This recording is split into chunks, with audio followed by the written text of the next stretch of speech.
সরকারের পরিসংখ্যান অনুযায়ী আমাদের দেশে এই বছর 23 লক্ষ গবাদি পশু অতিরিক্ত আছে। আমাদের যা ডিমান্ড তার থেকে বেশি আছে। কিন্তু আমরা আমি সাদিক অ্যাগ্রোর ওনার, আমি সাদিক অ্যাগ্রোর তরফ থেকে একটা কথা বলি।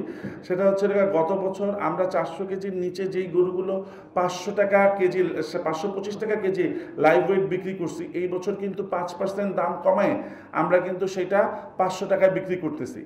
আমরা কেন বিক্রি করতেছি? বিকজ আমাদের ডিমান্ড যা তার থেকে সাপ্লাই বেশি। এর জন্য আমাদের প্রোডাকশন কস্ট যাই হোক আমাদের কম দামে বিক্রি করতে হচ্ছে। এতে আমাদের খামারদের লাভ হোক আর না হোক আমাদের কম দামে বিক্রি করতেই হবে, কারণ হচ্ছে যেহেতু ডিমান্ড থেকে সাপ্লাই বেশি। দ্বিতীয় কথা হচ্ছে দাম বেশি কেন?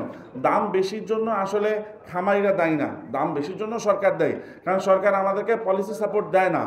ডিএলএস আমরা ডিএলএসকে হাজার বার নোটিশ করছি যে আমাদেরকে একটু পলিসি সাপোর্ট দেন, কিন্তু আমাদেরকে পলিসি সাপোর্ট দেয় না। এই যে ব্রাজিল থেকে মাংস আমদানির কথা হলো, গরু আমদানির কথা হলো, মাংস আমদানি করে আর গরু আমদানি করে কি আমরা সাস্টেনেবল ডেভেলপমেন্টে যেতে পারবো না।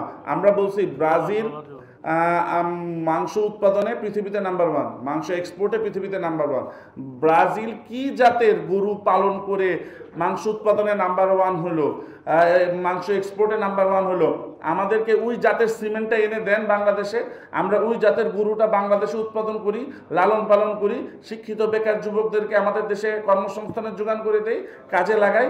এবং আমরাও চাই মাংস 400 টাকার ভিতরে আসুক, যাতে সবাই সপ্তাহে 1 দিন 2 দিন মাংস খেতে পারে। এটাও আমাদের দাবি। আর গুঁড়ো দুধের কথা বলতেছেন, গুঁড়ো দুধ তো আমরা বলতেছি যে আমদানি বন্ধ করেন না।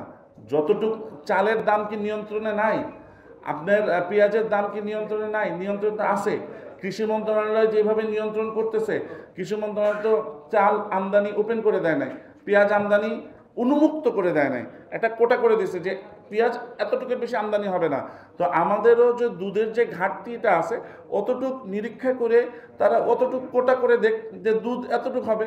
দরকার পড়লে সরকার আমাদের উৎপাদিত দুধের দাম নির্ধারণ করে দেখ, তাও আমরা খুশি। আমরাও চাই না ভোক্তারা কষ্ট হোক, আমরাও কিন্তু দিন শেষে ভোক্তা। তো আমরাও কিন্তু সেই ফিলিংসটা আমাদের ভিতরে আছে। তো আমরা চাই সরকার যদি মনে করে যে এই দুধ পাউডার মিল্ক আমদানি নিরুৎসাহিত করলে তাহলে দুধের দাম বেড়ে যেতে পারে, তাহলে সরকার আমাদের দামও নির্ধারণ করে দেব। আমরা কথা দিচ্ছি আমরা 100-এ 100 এটাকে প্রতিপালন করব।